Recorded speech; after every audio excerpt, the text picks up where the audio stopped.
बिस्मिल्लाहिर्रहमानिर्रहीम अस्सलाम वालेकुम रहमतुल्लाह। जनरल फैज़ हमीद के कोर्ट मार्शल को लेकर इस वक्त पूरे पाकिस्तान के अंदर बहस हो रही है, पूरे पाकिस्तान के अंदर चर्चा है और हर जगह के ऊपर एक ही बात होती है।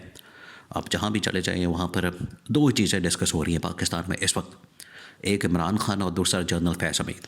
अब जनरल फैज़ हमीद जो है वो इतना पॉपुलर हो गया कि वो इस्टेब्लिशमेंट के ऊपर भी हावी पड़ गया, इस्टेब्लिशमेंट पीछे रह गई है और जनरल फैज़ हमीद की पॉपुलैरिटी इस वक्त आसमान पे चली गई है। क्योंकि एक तो साबिक DGI उस वक्त भी काफ़ी ज़्यादा पॉपुलर थे, जिन दिनों में इमरान खान के दौर में जनरल फैज़ हमीद ने और उस वक्त के आर्मी चीफ जनरल बाजवा ने, खैर सारे मामला तो जनरल फैज़ हमीद संभालते थे। जनरल फैज़ हमीद ने जिस तरह से अफ़गानिस्तान के अंदर इमरान खान की डायरेक्शन और विज़न के मुताबिक वहाँ पर एक ट्रांजेक्शन करवाया और वहाँ से ये अमेरिका की जो फ़ौज है, अमेरिका की जो आर्मी है और पूरी दुनिया की जो फ़ौज है उसको निकलवाने में किरदार अदा किया वो जनरल फैज़। और वो मशहूर ज़माना तस्वीर जो अफ़गानिस्तान के अंदर एक एम्बेसी में चाय पीते हुए एक ख़ातून जर्नलिस्ट ने वो वीडियो, ऑडियो और तस्वीर निकाली जिसमें जनरल फैज़ चाय पी रहे और कह रहे हैं कि ऑल इज़ वेल, सब कुछ ठीक होने वाला। तो ये बड़ा मशहूर था। अब ये सारा कुछ जनरल फैज़ ने किया। जनरल फैज़ तो पहले ही एक आलमी लेवल की शख्सियत थी। अब ये कोर्ट मार्शल के बाद, खबर के बाद जो है वो और ज़्यादा पॉपुलैरिटी में इजाफा हो गया। तो अब पाकिस्तान में दो ही बातें होती हैं कि इमरान खान की रिहाई कब होगी, इमरान खान को कब छोड़ा जाएगा, और अब साथ ही जनरल फैज़ की रिहाई के मुतालिक भी बातें हो रही हैं। बातें होती हैं, दो चीज़ें हैं। एक तो ये कि क्या जनरल फैज़ हमीद को सज़ा हो जाएगी, सज़ा होगी तो फिर उसमें क्या होगा, सज़ा उम्र कैद होगी या फिर सज़ाए मौत होगी। ये दो चीज़ें हैं। इसके अंदर सज़ा के मतलब अगर सज़ा होती है तो उसमें ये दो सज़ाएँ हैं। और फिर सेकंड ऑप्शन ये है कि क्या फिर जनरल फैज़ हमीद इसमें छूट जाएगा, क्या जनरल फैज़ हमीद की रिहाई हो जाएगी, क्या इसमें इस्टेब्लिशमेंट ये अफोर्ड कर सकती है। देखिए, सबसे बड़ा सवालिया निशान इस मामले में ना तो इमरान खान के ऊपर आ रहा है, ना हुकूमत के ऊपर आ रहा है, ना किसी पार्टी के ऊपर आ रहा है, ना किसी और का लेना देना, ना ही ये पब्लिक का कोई उनके ट्रस्ट का मामला। लेकिन अगर इसमें सबसे ज़्यादा नुकसान होगा तो वो पाकिस्तान की फ़ौज का, इंटेलिजेंस एजेंसी का होगा।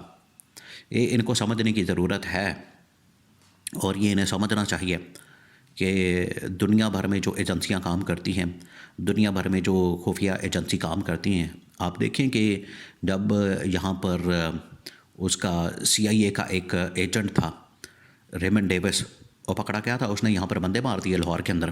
किस तरह से अमेरिका, पूरी की पूरी अमेरिकी इस्टेब्लिशमेंट एक्टिव हो गई थी कि पाकिस्तान से हमने रेमंड डेविस को निकालना है, और वो निकाल के ले गई।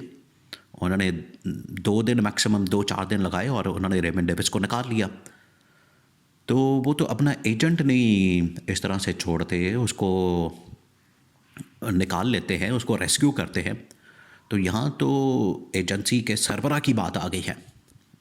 एक इतनी बड़ी टॉप लेवल की दुनिया में एजेंसी समझी जाती है और उसके सरबरा का मामला आ गया।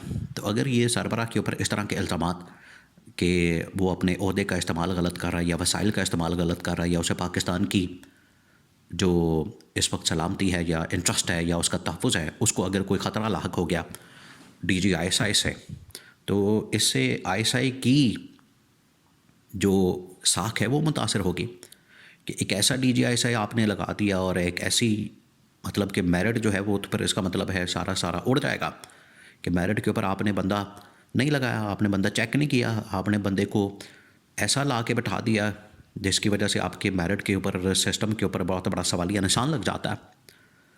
तो ये सारी की सारी जो उंगलियां उठेंगी ये पाकिस्तान की इस्टेब्लिशमेंट, पाकिस्तान की इंटेलिजेंस एजेंसी के ऊपर उठेगी। इसी वजह से नून लीग और पीपल्स पार्टी वाले तो इसमें बड़ा खुश हैं।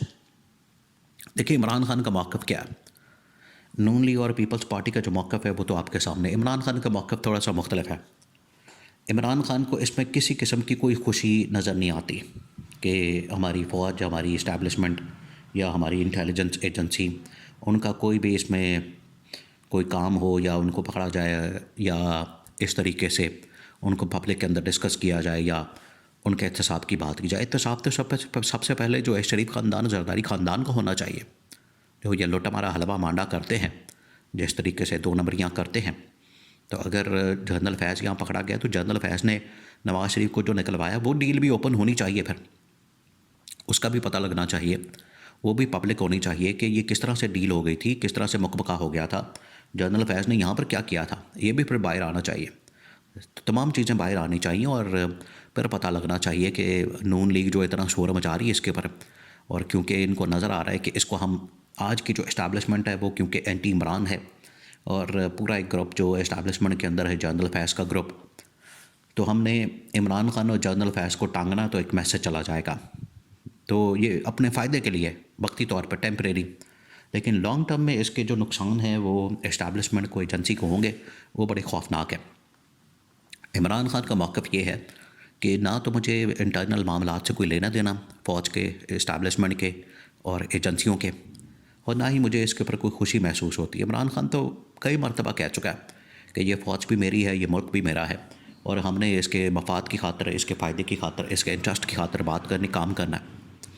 और कोई ऐसा अमल, कोई ऐसा काम, कोई ऐसी चीज़, हमने हरकत ऐसी नहीं करनी जिसकी वजह से मुल्क को नुकसान हो या पाकिस्तान की फ़ौज को या यहाँ एजेंसियों को नुकसान हो। इमरान खान तो इसमें बड़ा क्लियर है। इमरान खान को तो पता है कि हमारे लिए कितनी अहम है ये एजेंसियाँ और इस तरह के इदारे, लेकिन क्योंकि नून लीग और पीपल्स पार्टी वाले ये हमेशा से कोशिश करते रहे फ़ौज को कंट्रोल करने की, सारे इदारे तो कंट्रोल हो जाते हैं, फ़ौज कंट्रोल नहीं होती, तो ये एक हरबा है इनके पास फ़ौज को गंदा करने का कि आपका हाज़िर सर्विस एक फ़ौजी जर्नल जो है टॉप लेवल का, जो कि DGI भी रह चुका है, अगर वो इस तरह के कामों के अंदर मुलविस है तो इनको एक बात करने का मौका मिल जाएगा।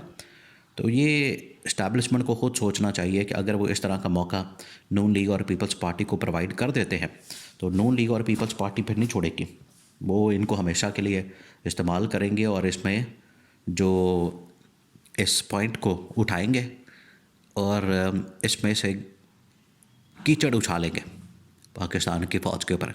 और हुकूमत जाने की देर है, ये देख लीजिएगा, हुकूमत जाने की देर है। नून लीग ने नहीं छोड़ना इस इस्टेब्लिशमेंट को और सारा कुछ इनके ऊपर डाल देना, वो कहना कि हमें तो बिल्कुल भी ऑन बोर्ड नहीं रखा जा रहा था।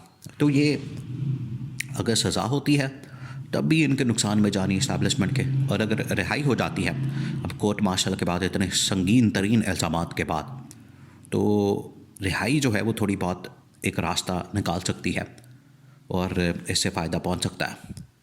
तो इस हवाले से साबिक जर्नलों के साथ ख़ास तौर पर उनका मशवरा और उनके मशवरे के मुताबिक चलने की ज़रूरत है ताकि मुस्तक़बिल देखा जाए इदारों का, फ़ौज का, एजेंसीज़ का, वो अहम है, ना कि शख्सियात, ना कि नून लीग, पीपल्स पार्टी या PTI।